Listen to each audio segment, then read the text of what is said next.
자, 다음 사건 볼 텐데요.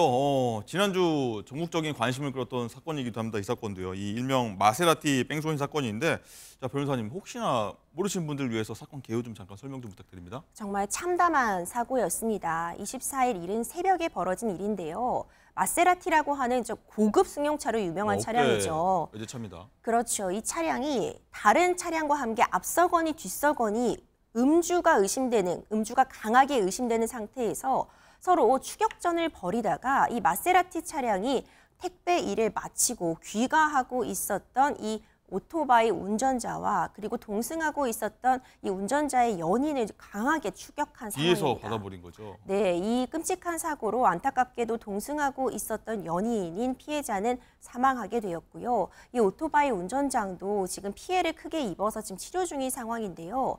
이 이후의 행적도 정말 가관입니다. 이들이 바로 구호 조치를 하지 않고 말 그대로 뺑소니, 그러니까 도주치사를 벌였습니다. 예. 뺑소니를 한 상태로 이 해당 마세라티 차량도 대포차였고 이들이 사용한 휴대폰도 대포폰이었기 때문에 이들을 검거하기까지 이틀이란 시간이 걸리기도 했어요.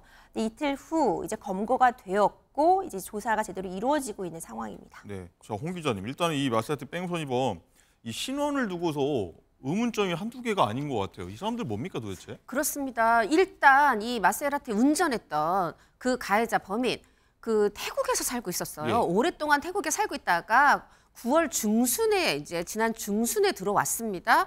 들어와서 처음에는 수도권에 머물렀어요. 예. 그러다가 바로 사고 전날인 23일에 이 고향인 광주에 내려왔다고 하는데요. 태국에서 도대체 뭘 하다가 들어왔는지 그것이 지금 확실하게 밝혀지지 않고 그냥 본인은 무직이라고 주장하고 있습니다. 그런데 그 다음 또 두 번째는 국내 주소지가요. 한 행정기관 복지센터로 돼 있어요. 오. 행정복지센터가 개인의 주소로 될 수 있을까요? 네.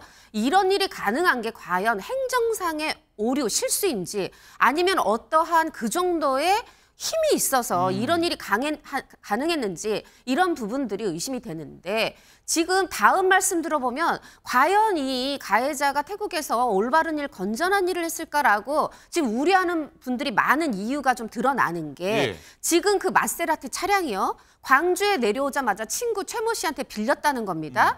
그런데 이 차량의 소유주는 서울에 있는 법인이에요. 그런데 또 그 법인에서 뭐라고 하냐면 아니 그럼 지금 본인들의 차량이 괜히 광주에 가 있고 이런 사건에 어떤 연루가 된 상황인데 되돌려받지 못한 차량일 뿐이다 이렇게 얘기하고 있는데 당연히 그럼 어떤 법인이냐 기자가 물을 수밖에 없죠. 그런데 경찰에서 사건과 관련이 없으니 언급할 수 없다 이렇게 얘기를 합니다. 이런 부분에 대해서 국민들은 시민들은 왜 뭔가 이렇게 경찰이 비호하나 왜 이걸 말해주지 않지? 물론 피의 사실을 미리 공표하면 안 됩니다만 지금 그런 상황이 있고요. 경찰이 이것에 대해서뿐이 아니라 지금 어떤 그런 차량 소유주 관계에 또 전화도 이 말씀하신 대로 변호사님 말씀하신 대로 대포폰 이런 부분에서 자꾸 사건과 관련 없는 부분 우리는 지금 뺑소니에 집중해서 규명하겠습니다. 이렇게 얘기를 하니까 이런 경찰의 수사 태도에 대해서도 국민들이 적잖은 어떤 우려를 표하고 있고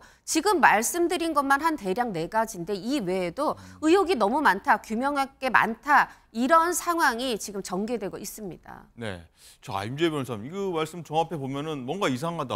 이 사람 혹시 조폭이나 뭐 보이스피싱 조직은 아니냐? 뭐 이런 의혹이 나올 수 있을 것 같은데요. 그렇죠. 이상한 것 투성입니다. 일단 일반적인 사람이라면 대포차를 이용한다거나 대포폰을 사용한다는 것 자체부터가 미심쩍은 부분이 물론 맞습니다. 그렇기 때문에 도대체 어떤 경위로 이 차량을 본인이 운행을 하게 된 것인지 휴대폰은 왜 대포폰을 사용하게 된 건지 이 과정에서 사실 조력자가 많았거든요. 이 운전을 다른 지역으로 대신 해준 조력자도 있었고 중간중간 분명히 어쨌든 도움을 받았기 때문에 이 대한민국에서 이틀 동안이나 신원이 확인이 되지 않고 도피 생활을 이어갈 수 있었다고 보는 것이 좀 합리적이기 때문에 이 행적들에 대해서도 이 수사기관에서 뺑소니에 대해서 명명백백하게 밝히는 것은 물론 이들의 신분이라던가 마세라티 차량을 몰게 된 배경들도 확인할 필요는 있을 것 같습니다.